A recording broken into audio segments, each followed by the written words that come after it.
नमस्कार दोस्तों, स्वागत है आपके अपने ऑनलाइन प्लेटफ़ॉर्म कल्मिनेशन क्लासेस में। आज हम इस लेक्चर में कंपैरिज़न ऑफ फ्रैक्शंस पढ़ेंगे, जिसमें आप देखते होंगे कि आरोही-अवरोही क्रम में फ्रैक्शंस को जमाओ, फ्रैक्शंस कौन से फ्रैक्शंस बड़े हैं, कौन से फ्रैक्शंस छोटे हैं, कंपैरिज़न कराया जाता है। आज हम उन सभी को सीखेंगे। जैसे फर्स्ट मेथड है सेम डिनोमिनेटर मेथड। ये मेथड क्या है? इस मेथड में देखा जाता है कि डिनोमिनेटर को जो जितने भी आपको भिन्न दिए हुए हैं, उनमें आप डिनोमिनेटर देखें। अगर डिनोमिनेटर सेम है, तो आपको नज़र रखनी है केवल न्यूमरेटर पर और न्यूमरेटर में आप जो भी न्यूमरेटर बड़ा है, वह भिन्न बड़ी होगी। आप यहाँ देख रहे होंगे कि 5/9 और 7/9 आपको डिनोमिनेटर दोनों सेम नज़र आ रहे हैं, तो आपको अब केवल न्यूमरेटर देखना है। न्यूमरेटर इसका बड़ा है, तो ये भिन्न बड़ी होगी। जिसे मैंने लिख दिया यहाँ 5/7, 9/7, 8/7। अब आप इसमें से बताओ इसमें कौन-सा बड़ा है? तो आप सभी में देख रहे होंगे डिनोमिनेटर 7, 7 और 7 है। तो आप केवल न्यूमरेटर देखना है। तो न्यूमरेटर देखेंगे तो 5, 9 और 8 कौन-सा न्यूमरेटर बड़ा है? तो 9 वाला बड़ा है, तो ये वाली भिन्न बड़ी होगी। फिर उसके बाद 8 वाली भिन्न होगी और सबसे छोटी भिन्न होगी 5 वाली। जिसके बाद अगर हम नेक्स्ट मेथड पे देखें, तो नेक्स्ट मेथड है हमारा सेम न्यूमरेटर मेथड। हम इसमें ध्यान रखेंगे कि न्यूमरेटर सेम है या 3 और 3 दोनों न्यूमरेटर सेम है, तो हम देखेंगे कि भिन्न। अब इस बिन में देखें कि डिनोमिनेटर कौन-सा बड़ा है, ये बड़ा है। अब इसमें ये ध्यान रखना है कि जैसे आपको किसी को ये वाली है, ये रोटी है और आपको 1 रोटी के 5 भाग करके 3 में देने हैं, तो 1 के 5 भाग करोगे। 1, 2, 3, 4 और 5 और एक ही रोटी के मुझे 8 भाग भी करने हैं। 1, 2, 3, 4, 5, 6, 7 और 8। तो आप देख रहे होंगे कि एक जैसे मैं यहाँ 1-1 मान लूँ, मैंने 1 रोटी के 5 भाग कर दिए, तो एक जने को आने वाला भाग बड़ा होगा और 1 के मैंने 8 भाग कर दिए, तो इसमें से आने वाले के छोटा भाग होगा, यानी डिनोमिनेटर छोटा होगा। डिनोमिनेटर जितना छोटा होगा, वो संख्याएँ उतनी बड़ी होगी और जितना न्यूमरेटर पर ध्यान नहीं देना है। डिनोमिनेटर जितना बड़ा होगा, उतनी संख्या बड़ी नहीं होगी, छोटी होगी, छोटी। आपको देखो इसमें देखिए डिनोमिनेटर छोटा है। आप जहाँ भी डिनोमिनेटर छोटा देखेंगे, वहाँ फंक्शंस क्या होंगे? बड़ा होंगे। जैसे 5/7 और 5/10 लिख दिया, तो इसमें ये वाला बड़ा है, यानी ये मान छोटा रहेगा और ये मान बड़ा रहेगा। तो ये वाली फ्रैक्शंस क्या होगी? बड़ी होगी, ये वाली फ्रैक्शंस क्या होगी? छोटी होगी।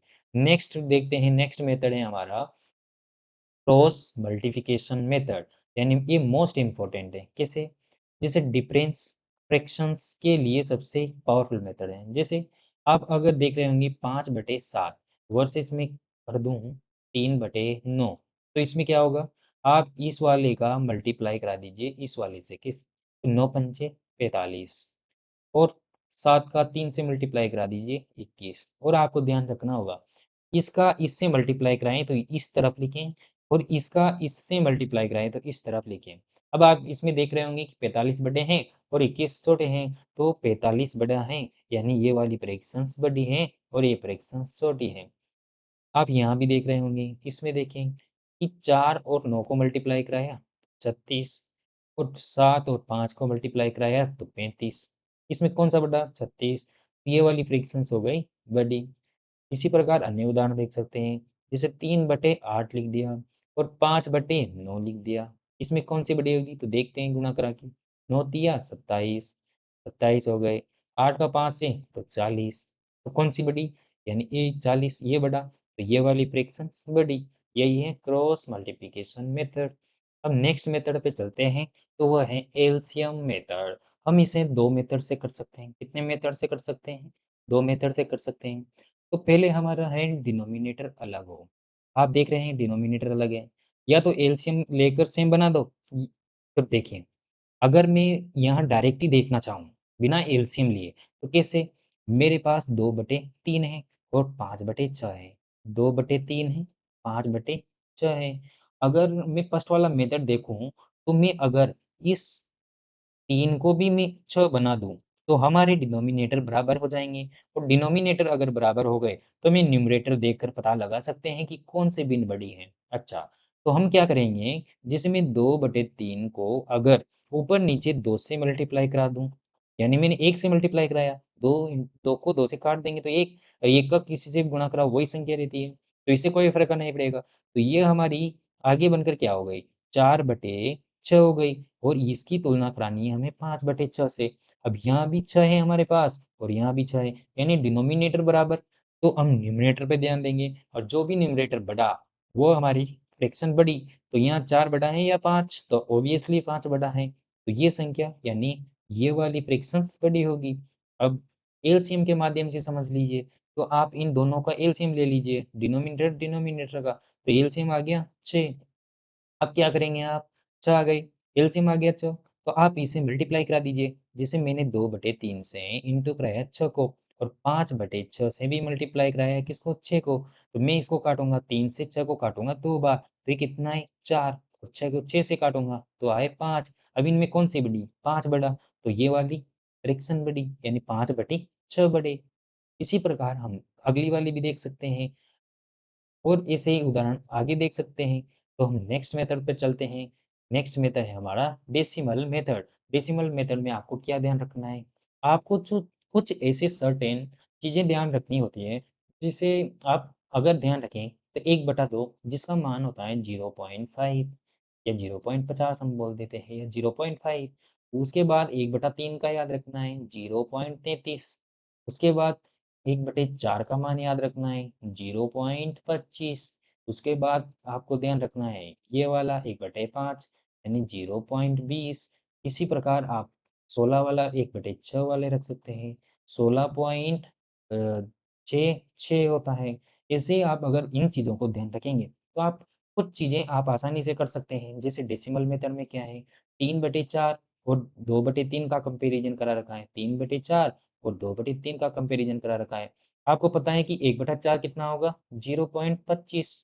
अब मुझे अगर मैं एक इसको कैसे लिख सकता हूँ? मैं लिख सकता हूँ 1/4 इंटू 3 ये लिख सकता हूँ, ठीक? तो मैं ऐसा क्या करूँगा कि 1/4 का मान तो कितना हो गया? 0.25 और मुझे इसे 3 से मल्टीप्लाई कराना है यानी 0.75, ठीक?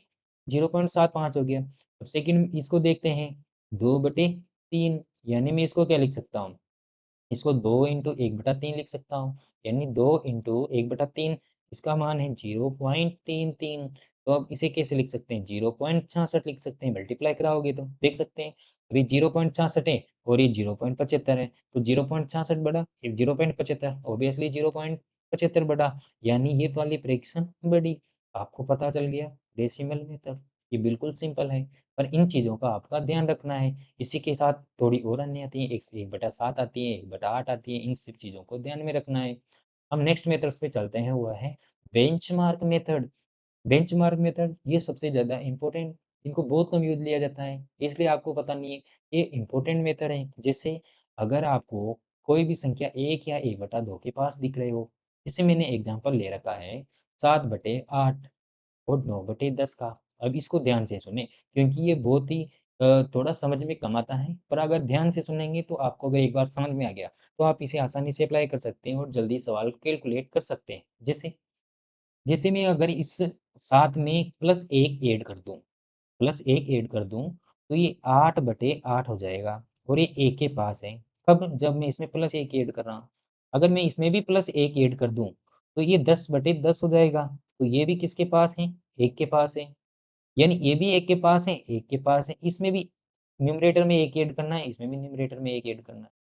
तो आप सबसे पहले क्या करें, ये जो भिन्नें दे रखी है, उसमें से आप 1 में से घटा दें क्योंकि 1 के करीब है दोनों। तो 1 के करीब है तो 7/8 को घटाओगे, इसमें भी 1 को 9/10 को घटाना है। तो इसमें कितने बचेंगे? 8 एकम 8, 8 में से 7 जाएँगे तो 1/8 बचेगा और इसमें देखें तो 1 10, 10 में से तो 1/10 बचेगा, ठीक? 10 एकम 10, 10 में से 9 जाएँगे तो 1/10, ठीक? अब आप बताओ कि 1/8 बड़ा या 1/10? ऊपर न्यूमरेटर दोनों सेम है और जो भी डिनोमिनेटर बड़ा होता है, वो संख्याएँ छोटी होती हैं, यानी यहाँ 1/8 क्या है? बड़ा। और 1/10 क्या है? छोटा, आपको पता है, ठीक?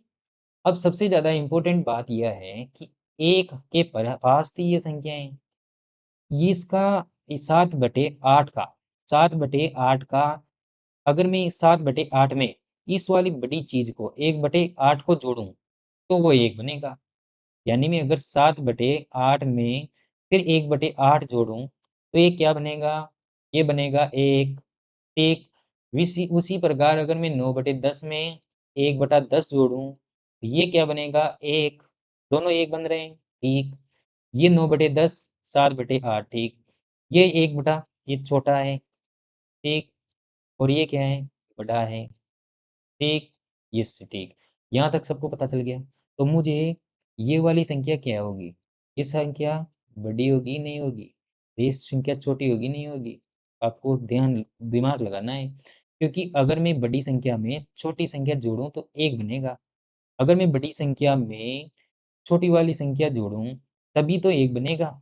अगर ये बड़ी है, इसको भी बड़ी करूँ तो 1 से ज़्यादा होगा। तो इसमें ये छोटी होगी, ऑब्वियसली होगी, क्योंकि ये दोनों संख्याएँ सेम एक ही बनानी है। 1 बनानी है, यानी ये वाला छोटा है, ये वाला बड़ा है। तो इस छोटे में बड़ी संख्या जोड़नी पड़ेगी 1 बनाने के लिए और इस छोटे बड़े वाले में छोटी संख्या जोड़नी पड़ेगी। तो इन दोनों में छोटी कौन-सी? 7/8 और इसमें बड़ी कौन-सी? 9/10। तो बड़ा कौन-सा? 9/10। बस यही समझने की बात है यहाँ। इसमें अगर नेक्स्ट उदाहरण लेने की बात कहूँ, तो आप ले सकते हैं जैसे 5/7, ठीक? या 6/7 ले लो, आप आसानी से समझ सकते हो। 8 बटे इसको क्या ले लो? 9 ले लो। इसमें भी प्लस 1 ऐड करना है, इसमें भी प्लस 1 ऐड करना है। तो ये 1-1 बन जाएगा, ठीक। यहाँ से इसको हटा दो, इसको भी हटा दो। ठीक, इसमें अब मैं 1/7 और जोड़ दूँ, तो ये 1 बन जाएगा और इसमें मैं अगर 1/9 और जोड़ दूँ, तो ये भी 1 बन जाएगा, ठीक। तो अब इसमें 1/7 बड़ा कि 1/9? तो आप सभी को पता है कि 1/7 बड़ा और 1/9 छोटा, क्योंकि नीचे बड़ा है, नीचे डिनोमिनेटर बड़ा हो, तो वो संख्या छोटी होगी, यानी यहाँ तो ये बड़ा है, ठीक। अब बड़े में मुझे ये छोटी वाली जोड़नी है, तब मुझे 1 मिलेगा और इस छोटी वाली में बड़ी वाली जोड़ूँगा, तो 1 मिलेगा। तो यहाँ 6/7 छोटा होगा और 8/9 क्या होगा? बड़ा होगा, यानी हमारी बड़ी संख्या क्या होगी? 8/9, ठीक। आई होप आपको ये वीडियो पसंद आया होगा, तो आप हमारे चैनल को सब्सक्राइब करें और हमारी वीडियोज़ को लाइक करें, कमेंट्स करें तथा इन सभी पीडीएफ्स को प्राप्त करने के लिए हमारे टेलीग्राम चैनल को जॉइन करें और उसी के साथ धन्यवाद।